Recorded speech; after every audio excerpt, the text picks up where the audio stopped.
What's up, everybody? Welcome to Podcast Now. I'm Alex, and in this video, I want to give a small update on Dying Light 2. I don't know if people saw this. I assume that in the Dying Light community, people are like wolves, like everybody's like a wolf, or maybe like a zombie, where they leech on to any details or any news that comes out, which, by the way, is not a bad thing. I'm actually complimenting you guys. If in a weird way, I'm giving you guys a compliment. But this was something rather small. This came out in my time, I guess, 4:30 a.m. on Friday, okay? Or so I guess yesterday, your guys' time. And this comes from Push Square, a very good source for mainly PlayStation, but they do cover other stuff. Don't worry, Dying Light 2 is still in active development. Now, when I saw that title, I was like, oh, clearly they know something. Thank God.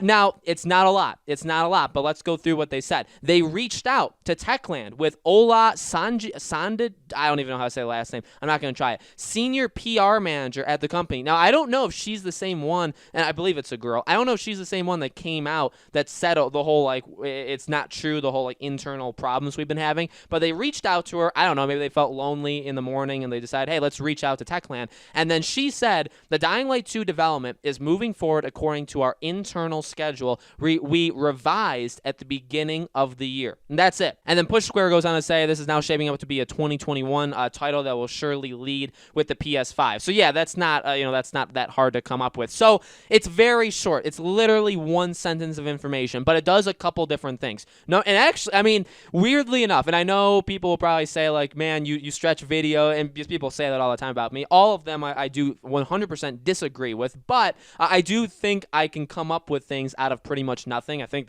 you could call it a not a good thing at all. I call it a talent, or I call it something that makes me unique, but it's moving forward. So the fact that, firstly, I guess they responded and they said that it's moving forward means one thing. It means definitely one thing. The game is not canceled. I've covered a lot of games. Gotham Knights, Hogwarts Legacy, Mass Effect Trilogy Remastered. Now, the first two are real. Third one is, I think, very, very real, but people still don't think so.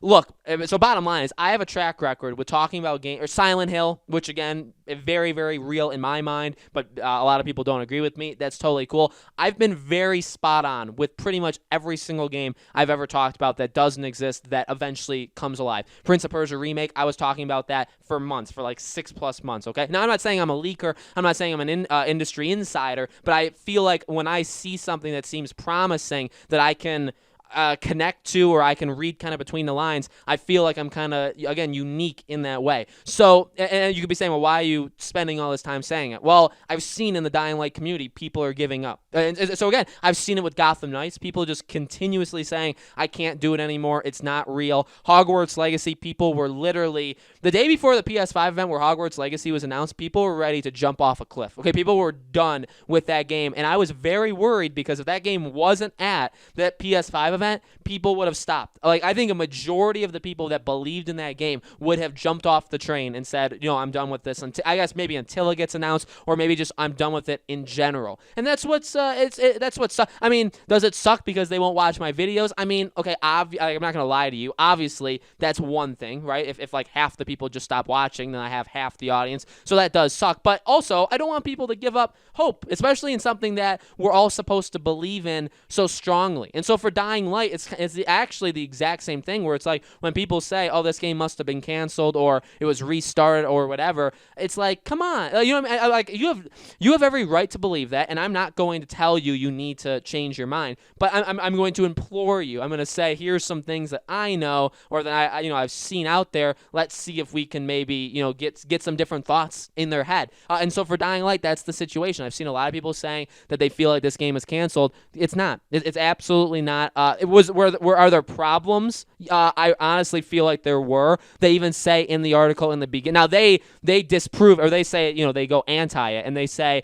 there were rumors that there were a lot of issues, and they debunked them, right? Just because they said that, though, does not mean that they didn't happen. Just something to keep in mind. But the game is very, very real. Okay, so that's obviously the first thing. So I know I spent 4 minutes talking about just the fact that the game is real, but it's important. Some people honestly need to hear that from time to time. Otherwise, they will give up on it. And I don't want that. So game is real. Now, this part, which is the other half of the sentence, is actually kind of interesting. It's moving forward according to our internal schedule we revised at the beginning of the year. Now, what's interesting about that is the thing that went on around the world obviously pushed pretty much everything back, right? It delayed pretty much everything.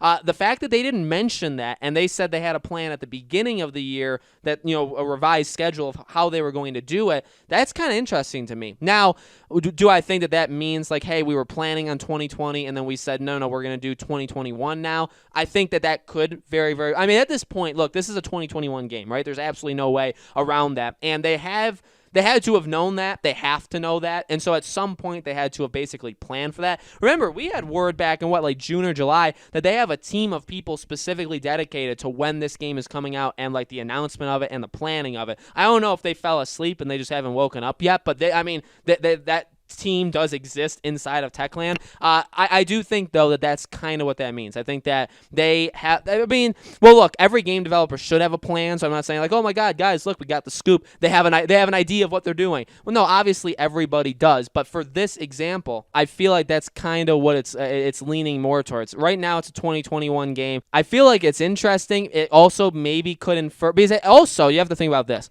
At some point, they most likely decided, I guess this is taking a leap of faith, assuming that this game is very heavily for next gen now. I know a lot of people have always kind of said that over the last several months, even maybe actually dating back a few years. People had said, like, could this be like a big next gen game? Honestly, Dying Light 2 has every aspect of what I would imagine, the open world feel, a game that already looks very, very good, right? A company that's really good at that stuff. Techland has talked up the whole ray tracing and lots of other specs and things that the PS5 can do. So, I mean, this is a company that I think can take advantage of next gen. Now, obviously, every company can, but some may be able to do it better than others. Techland, I think, is one of them. So you have to also think that at some point they decided, I really do think so, because this game has been in the making for so long. I really do feel like there's no way it started out as a next gen game, but it probably is now. Now, yes, will it come out in current gen? I think it will, but I think it's probably being made with next gen more in mind now than it was before, okay, if that makes sense to you. And so at some point,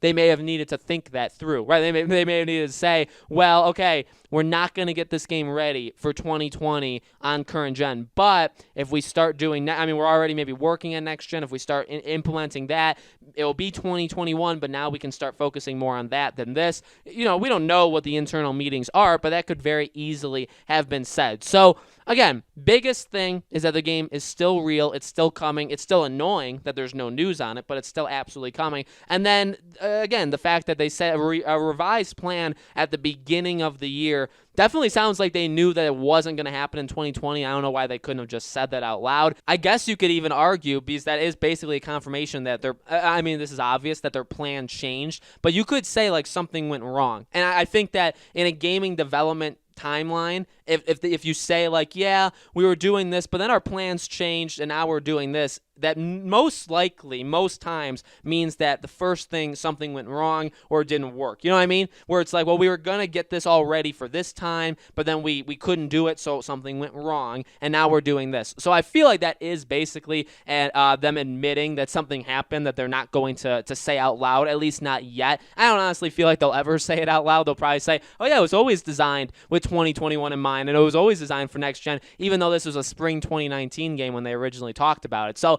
it's funny. It's funny. I have nothing against Dying Light 2. I cannot wait for this game. I'm really, really grateful for all of you guys that watch all my Dying Light 2 videos. We're just going to keep it up. I was actually going to make a Dying Light 2 video anyway, just kind of talking about the silence, but now we actually got one sentence to discuss, which is absolutely amazing. So let me know in the comments below, guys, what do you think? Is there any other kind of Dying Light 2 video you want me to make? Obviously, if I hear anything, if I see anything online, I'll be sure to make videos of it, and hopefully one of these, next times that we talk together on Dying Light 2, it can be about like a release date or about new gameplay or something actually really, really cool, right? Instead of kind of depressing stuff, but we'll just go from there. Make sure you're subscribed. Make sure the bell icon is turned on so you know when all these videos go up, and I will see you all on the next Dying Light 2 video.